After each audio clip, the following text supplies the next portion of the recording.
ஹரஹர நம பார்வதி பதஜே. ஹரஹர மகாதேவ. தென்னாடுடைய சிவனை போற்றி, எந்நாட்டவர்க்கும் இறைவா போற்றி. உங்களுடைய ஜோதிட ஆச்சாரியர், ஜோதிட குரு சிவஸ்ரீ டி சரவணமாணிக்க சிவாச்சாரியர், முதல்வர் காஞ்சி காமகோடி பீடம் வேத சிவ ஆகம குருகுலம் சங்கரமடம் காஞ்சிபுரம். அடியனுடைய பணிவான வணக்கங்கள் மற்றும் ஆசீர்வாதங்கள். அன்பார்ந்த மீனராசி நேயர்களே, இப்போ நாம் பார்க்கறது அப்படிங்கிறது மிகவும் ஒரு அரிதான ஒரு விஷயம். நீங்கள் நிறைய பேர் சொல்லி கேள்விப்பட்டிருக்கலாம், நிறைய பேர் வருத்தமும் பட்டுருக்கலாம். என்ன விஷயம்னா, யார் ஜாதகம் எங்கே பார்த்தாலுமே தோஷம் அப்படிங்கிறது தான் மென்ஷன் பண்ணுவாங்க. ஒரு பிரச்சனை அப்படின்னா தோஷம். ஏன் இந்த பிரச்சனை உருவாகுதுன்னா இந்த தோஷத்தினால் உருவாகுது. அதில் 1000 பிரச்சனைகள். கல்வியில் பிரச்சனை, திருமணத்தில் பிரச்சனை, குழந்தை பாக்கியத்தில் பிரச்சனை, கடனில் பிரச்சனை, பொருளாதாரத்தில் பிரச்சனை, வேலையில் பிரச்சனை, உடல் நலத்தில் பிரச்சனை, இப்படி பிரச்சனைகளோடு தான் நம்ம வாழ்ந்துட்டு இருக்கோம். அதுக்கு தோஷங்கள் காரணம் அப்படின்னு நாம் சொல்கிறோம். அதே மாதிரி இந்த தோஷத்தை மட்டும்தான் இந்த ஜாதகங்கள் ஜோதிடங்கள்லாம் கொடுக்குமா, வேறு நல்லதே கொடுக்காதா அப்படிங்கிற கேள்வி அப்படிங்கிறது நிறைய பேருக்கு எழும். அந்த வகையில் ஆராய்ச்சி பண்ணி நாம் பார்க்கும் பொழுது பார்த்தோம்னா, ஜோதிடத்துக்குள்ளே நிறைய விஷயங்கள் இருக்குது. சில கிரகங்கள் சிலத்தோடு சேர்ந்திருந்தால், சில கிரகத்திற்கு முன்னாடி பின்னாடி சில கிரகங்கள் இருந்தால், சில கிரகங்கள் ஆட்சி பெற்று உச்சம் பெற்று நீச்சம் பெற்றால், பார்வைப்பட்டால், இப்படி எல்லாம் கணக்கு இருக்குது. சும்மா எடுத்தோம் 12 கட்டத்தை பார்த்தோம் 5 நிமிஷத்தில் இது இப்படி தான் இதுதான் தோஷம்னு சொல்லி முடிக்கிறது ஜாதகம் அப்படிங்கிறது கிடையாது. ஆராய்ந்து பார்த்தோமேயானால் ஒருவருடைய ஜாதகத்துக்குள்ளே பலவிதமான புதையல்கள் ஒளிந்திருக்கும். நல்லா ஆராய்ந்து பார்க்கணும். ஒருத்தருக்கு அந்த தோஷம் இருக்கும், செவ்வாய் தோஷம் இருக்கும். அதை விட யோகத்தை கொடுக்கக்கூடிய அமைப்பும் இந்த ஜாதகத்தில் இருக்கும். ஆனால் இந்த யோகத்தை யாரும் சொல்கிறதில்லை. உனக்கு இந்த யோகம் இருக்குது, இந்த ஜாதகத்தில் இது இருக்கிறதுனால ஏகப்பட்ட யோகங்கள் உண்டு. அந்த யோகம் அப்படிங்கிறது ஒரு ஜாதகத்தில் இருந்ததுனால் இந்த தோஷம் அப்படிங்கிறது அடிபட்டு போயிடும். ஆனால் அந்த யோகத்தை பார்ப்பது அப்படிங்கிறது கடினம். இந்த கிரகம் பார்க்குது, இது நீச்சம், இது உச்சம், அப்படிலாம் கணித்து முறையாக பார்த்தால்தான் யோகத்தை கண்டுபிடிக்க முடியும். யோகத்தை கண்டுபிடிச்சேன்னா உங்கள் ஜாதகத்தில் எத்தனை பிரச்சனை பெரிய தோஷம் இருந்தாலும் அது விலகிடும் அப்படிங்கிறதா சாஸ்திரம். அந்த வகையில் யோகங்கள் அப்படிங்கிற என்ன யோகம்? யோகம்னா அதிர்ஷ்டம். எனக்கு இந்த யோகம் இருக்கா, எனக்கு இந்த அதிர்ஷ்டம் இருக்கா அப்படின்னு நிறைய பேர் கேட்பீங்களா. அந்த யோகம் அப்படிங்கிறத கொடுக்குறதே ஜாதகம் தான். அவனுக்கு யோகம்டா, அவன் ஜாலியாக இருக்கான், அவராஜ வாழ்க்கை வாழ்கிறான். 4 பேர் நடந்து போயிட்டு இருப்போம், ஒருத்தனுக்கு மட்டும் கையில் கீழே இருந்து ஒரு 50 ரூபா 100 ரூபா பணம் கிடைக்கும், செயின் கிடைக்கலாம், மோதிரம் கிடைக்கலாம். 4 பேருக்கு 3 பேர் கண்ணில் படாது. இப்போ அவனுக்கு அந்த யோகம் எங்கேருந்து கிடைக்கிதுன்னா, அவன் ஜாதகத்தில் அந்த திடீர் யோகங்கள் அப்படிங்கிறது இருந்தால் நாம் அந்த மாதிரி திடீர்னு ஒரு நன்மையை பெறலாம். இப்போ அந்த யோகத்தை பற்றி தான் இப்போ நம்ம பார்க்க போகிறோம். நம்ம ஜாதகத்தில் யோகங்கள் இருக்கா அப்படி பார்க்கும் பொழுது பலவிதமான யோகங்கள் சொல்கிறாங்க. அதில் 250 வகையான யோகங்கள் ஒரு ஜாதகத்துக்குள்ளே இருக்கும், ஒருத்தனுக்கு மட்டும். அதில் முக்கியமாக பிரிச்செடுத்தது அப்படிங்கிறது பார்த்தீங்கன்னா 24 யோகங்கள் நமக்கு முக்கியமாக நல்ல பலனை தரக்கூடிய விதமாக இருக்குது. அப்படி பார்த்தீங்கன்னா துருதுரா யோகம்னு பேர் ஒன்றுக்கு. துருதுரா யோகம், அனபா யோகம் அப்படின்னு ஒன்று, சுனபா யோகம் அப்படிங்கிறது ஒரு யோகம், ஹேமத்ரிவ யோகம், கஜகேசரி யோகம், சந்திரமங்கல யோகம், அதிதி யோகம், சகட யோகம், வேசி யோகம், வாசி யோகம், சுய உபசாரி யோகம், பத்ர யோகம், ரிஜக யோகம், சகயோகம், ஹம்ச யோகம், மாலவிய யோகம், அஷ்டலக்ஷ்மி யோகம், தர்ம கர்மாதிபதி யோகம், அகண்ட சாம்ராஜ்ய யோகம், வசுமதி யோகம், குரு சண்டால யோகம், காலசர்ப்ப யோகம், விபரீத ராஜயோகம், நீச்சபங்க ராஜயோகம். இதெல்லாம் தான் மெயினாக நீங்கள் கேள்விப்பட்டிருக்கலாம். யாராவது நல்ல ஜாதகம் பார்க்க தெரிஞ்சவங்க தெரிஞ்சால் இதெல்லாம் யூஸ் பண்ணுவாங்க. உங்கள் ஜாதகத்தில் இந்த யோகம் இருக்குது, இதனால் நீங்கள் எல்லாத்தையும் தாண்டி கடந்து வரலாம். அப்போது இந்த யோகங்கள் முக்கியமாக நான் சொன்னேன் 250 பிரித்து எடுத்ததில் இந்த 24 அப்படிங்கிறது முக்கியமாக இருக்குது. இந்த 24 யோகங்கள் எதனால் ஏற்படுகிறது, யார் ஜாதகத்தில் என்ன கிரகம் எப்படி இருந்தால் ஏற்படுகிறது அப்படிங்கிறத தான் நாம் இப்போது விரிவாக ஒவ்வொரு 24 யோகம் பேரையும் சொன்னேன். ஒவ்வொன்றும் எப்படி உண்டாகுது, அதனால் என்ன நன்மை அப்படிங்கிறது தான் இப்போ விரிவாக நம்ம இந்த பதிவில் இப்போது பார்க்க போகிறோம். அதனால் இந்த பதிவை நீங்கள் முழுமையாக பார்த்தால்தான் இந்த என்னென்ன யோகத்தினால் நமக்கு என்னென்ன நன்மை அப்படிங்கிறத தெளிவாக தெரிஞ்சு நம்ம அதன் மூலமாக இந்த யோகம் எப்போ நமக்கு ஏற்படும், எப்போ இந்த காரியங்கள்லாம் நடக்கும் அப்படிங்கிறத தெரிஞ்சுக்க முடியும். இனி விரிவாக ஒவ்வொரு யோகத்துக்குள்ளேயும் நம்ம போய் என்னென்ன பண்ணுறாங்கிறத பார்ப்போம்.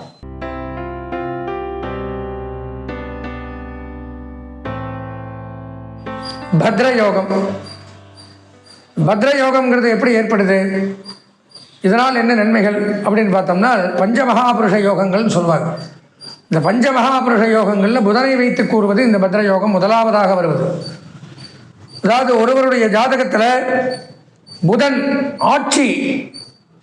ஆட்சி பெற்று அல்லது உச்சம் பெற்று அல்லது லக்னத்திற்கோ சந்திரனுக்கோ கேந்திரத்தில் நிற்பது அப்படிங்கிறது இந்த பத்ர யோகம்ங்கிறது ஏற்படுது. ஆட்சினா புதனுடைய வீடு எது? மிதுனம், கன்னி, அதுலேயே புதன் இருக்கிறது. உச்சம் பெறக்கூடிய ராசிகள், புதன் ஒரு ராசியில் உச்சம் பெறுவார். ஒரு சந்திரனுக்கு கேந்திரம் 4, 8, 10 இருக்கிறது. சந்திரன் இருந்து 10, 4, 8 எல்லாம் இருந்தால் கேந்திரம். அப்படி இருந்தால் இந்த பத்ர யோகம் ஏற்படும். இந்த பத்ர யோகம் என்னதை கொடுக்குன்னு பார்த்தீங்கன்னா கல்வி, அறிவு, ஞானம், நல்ல கல்வி. எஜுகேஷனல் டிபார்ட்மெண்ட்டுக்கு இந்த பத்ர யோகம் தான். இது இருந்தால் தான் அதில் சாதிக்க முடியும். உயர்கல்வியாக இருக்கட்டும், பள்ளிக்கல்வித்துறையாக இருக்கட்டும், அதில் பணியாற்றுபவர்கள் முதற்கொண்டு பேராசிரியர்கள் முதற்கொண்டு டீன் வரைக்கும் ஹெச்ஓடி முதல் கொண்டு எல்லாமே எடுத்துக்கலாம். சான்சலர் முதல் கொண்டு உத்தியோகம்னு போனோம். அதில் பணியாற்றக்கூடியவர்களுக்கு இந்த பத்ர யோகம் இருந்தால் தான் அதில் பணி கிடைக்கும். குருவாக இருக்கிறதுக்கே ஒரு தகுதி வேணும். அப்போ தான் அந்த குருவாக இருக்க முடியும். அந்த தகுதி எப்படி ஏற்படுதுன்னு பார்த்தோம்னா இந்த பத்ர யோகம் இருந்தால் தான் பிறருக்கு தனக்கு தெரிந்ததை உபதேசிக்க முடியும், சொல்லிக் கொடுக்க முடியும், விளக்க முடியும். அப்போது அதே மாதிரியே அவங்களுக்கே அப்படின்னா கல்வி கற்பதற்கும் அந்த யோகம் இருந்தால் தான் கற்றுக்க முடியும். படிக்கிறோம், ஒரே ஸ்கூலில் தான் படிக்கிறோம், ஸ்கூல் நல்ல ஸ்கூலு, 10 பேர் நல்லா படிக்கிறோம், 5 பேர் அதுலேயும் டம்மியாக தான் இருக்கோம். ஸ்கூல் என்ன பண்ணும்? நமக்கு அந்த அறிவு வேணும், படிப்பில் முன்னேற்றங்கள் அடையணும், திறமை வேணும், பெரிய பெரிய பதவிகளை அடையணும். குறிப்பாக சொன்னால் இந்த யோகத்தினால் ஏற்படக்கூடிய நன்மை ஆராய்ச்சி, விஞ்ஞானம், கண்டுபிடிப்பு, இதுக்கெல்லாம் இந்த யோகம் வேணும். ரிசர்ச் அப்படிங்கிறதுக்கு இந்த பத்ர யோகம் வேணும். விஞ்ஞானிகளாக இருக்காங்க இன்றைக்கி பார்த்தீங்கன்னா போய் சந்திரன்லேயே செடி வச்சு அதில் பயிரிட்டுட்டு வந்திருக்கா, செடி முளைச்சிருக்கு. இப்போ அந்த மாதிரி அமைப்பெல்லாம் ஏற்படுதுன்னா இந்த பத்ர யோகம் இருக்கணும். நம்ம விண்கலத்துக்கு போகிறது, அதுக்கு புதிய புதிய கண்டுபிடிப்புகளை கண்டுபிடிக்கிறது, ஆராய்ச்சி பண்ணுறது, மெடிக்கல் ஆராய்ச்சியாக இருக்கட்டும், புதுசாக ஆராய்ச்சி பண்ணி ஒன்று கண்டுபிடிக்கணும் அப்படின்னா விஞ்ஞானத்துறையில் சாதிக்கணும்னா இந்த பத்ர யோகம் அப்படிங்கிறது நமக்கு இருக்கணும். இப்போ இந்த பத்ர யோகம் அப்படிங்கிறது ஏற்படுவது புதன் ஆட்சி பெற்றிருக்கணும். அவங்க ஜாதகத்தில் புதன் வீட்டில் இருக்கணும், அல்லது சந்திரனுக்கு 4, 6, 10 இதில் இருக்கணும். இந்த மாதிரி இருந்தால் இந்த பத்ர யோகம் ஏற்படுது. இந்த பத்ர யோகத்தினால் எஜுகேஷனல் டிபார்ட்மெண்ட் நல்லா தெரிஞ்சுக்கணும். கல்வித்துறை, உயர்கல்வித்துறை, பள்ளிக்கல்வித்துறை, இதில் எல்லாம் பணியாற்றுபவர்கள், பேராசிரியர்கள், குருமார்கள், அவங்களுக்கு ஏதாவது தேவை, அந்த தொழிலில் ஈடுபடுபவர்களுக்கு ஏதாவது நன்மைகள் வேண்டும், பணி உயர்வு, சம்பள உயர்வு, பாராட்டுக்கள், அவங்களும் இந்த யோகம் இருந்தால் தான் அதில் முன்னேற முடியும். இந்த கல்வி கற்கக்கூடிய மாணவர்களுக்கும் இந்த யோகம் இருந்தால் தான் நல்ல கல்வி அப்படிங்கிறத கற்று தேர்ச்சி அடைந்து முதல் மாணவனாக வர்றது, முதல் மதிப்பெண் எடுக்கிறது, அதற்கெல்லாம் இந்த பத்ர யோகங்கிறது ரொம்ப அவசியமாக இருக்குது. அதனால் இந்த யோகம் நமக்கு இருக்கா அப்படிங்கிறத தெரிஞ்சுக்கணும். அது எப்போ நமக்கு கிடைக்குங்கிறதையும் தெரிஞ்சுக்கணும். ஒருவருடைய ஜாதகத்தில் அதாவது புதன் தசையும் சந்திர தசையும் இல்லாத காலகட்டத்தில் இந்த யோகம் ஏற்படும். அது எப்போ நமக்கு உண்டாகும் அப்படிங்கிறத நீங்கள் தெரிஞ்சுக்கணும். அப்படின்னால் கண்டிப்பாக உங்களுடைய சொந்த ஜாதகத்தை வாழ்க்கையில் ஒரு முறை நல்ல ஜோதிடராக, நல்ல ஜாதகம் பார்க்க தெரிஞ்சவங்களும் அந்த யோகத்தை பற்றி கூறக்கூடியவர்கள்ட்ட ஒரு முறை காண்பித்து சொந்த ஜாதகத்தை பார்த்து முழு பலன்களையும் தெரிந்து கொண்டு இந்த பத்ர யோகத்தை அடைந்து சகல கல்விகளிலும் தேர்ச்சி பெற்று நீண்ட ஆயுளோடு நிறை செல்வத்தோடு வாழ வேண்டும் என்று ஆசீர்வதித்து விடைபெறுகிறேன். நன்றி, வணக்கம்.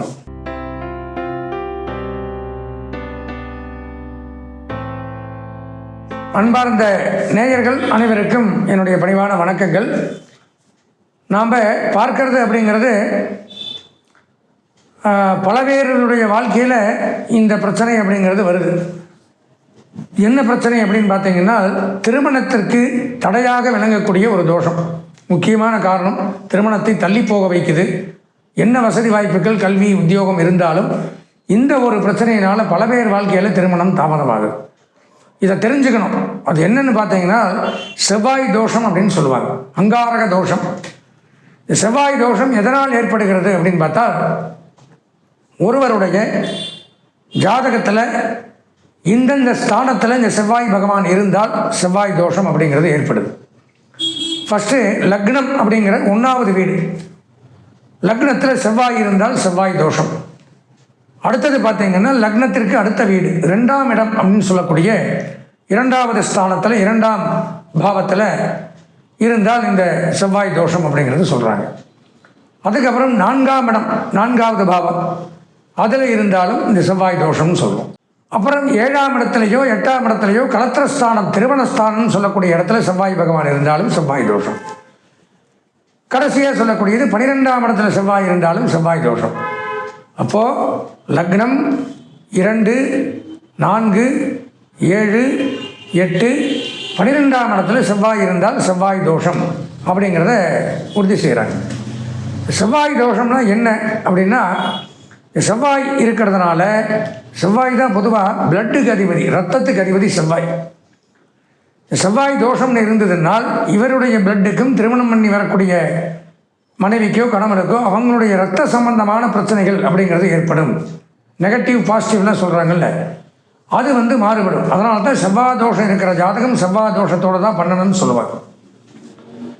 இப்போ செவ்வாய் தோஷம் அப்படின்னு ஒன்று இருந்தால் இருதார யோகம், அந்த ரத்தம் பிளட்டு சூட் ஆகாமல் பிரச்சனைகளை கொடுக்குது வாழ்வியலில். செவ்வாய் தோஷம் இருந்தால் 2 தாரம், 2 கல்யாணம் பண்ணுறது, ஆணாக இருந்தாலும் சரி பெண்ணாக இருந்தாலும் சரி, லவ் பண்ணி டிஸ்கண்டினியூ பண்ணுறது, கல்யாணம் ஆகி டைவர்ஸ் பண்ணுறது, நிறையா டைவர்ஸ் நடக்குதில்லை, அதுக்கெல்லாம் அது காரணம். அல்லது கல்யாண தாமதம், செவ்வாய் தோஷ ஜாதகம்னு ஒதுக்கிடுவாங்க. ஏன்னு பார்த்தீங்கன்னா அவர்களுடைய கான்செப்டுக்கும் சுத்தமாக இருக்கக்கூடிய ஜாதகம் தோஷம் இல்லாத ஜாதகத்திற்கும் ஒத்து வராது. குடும்ப வாழ்க்கையில் பிரச்சனையை கொடுக்கும். அப்போ அந்த இரத்த ரீதியான பிரச்சனை அப்படிங்கிறது உண்டாக்கும். அதுதான் சாஸ்திர ரீதியாக இருதார யோகம்னு வைக்கிறான் செவ்வாய் தோஷம்னா. அதுக்கு எக்ஸம்ஷன் உண்டு, செவ்வாய் தோஷ விளக்கங்கள். இது கூட இது இருந்தால் இது தோஷம் கிடையாது. முதல்ல சொன்னேன் 2, 4, 8, 12, 7 லக்னம் இதில் இருந்தால் இது செவ்வாய் தோஷம். ஆனால் அந்த லக்னம் கடக லக்னமாக இருந்தால் செவ்வாய் தோஷம் கிடையாது, நல்லா தெரிஞ்சுக்கணும். சந்திரனுடைய வீடு. இன்னொன்று சிம்ம லக்னமாக இருந்தாலும் செவ்வாய் தோஷம் கிடையாது, சூரியனுடைய வீடு.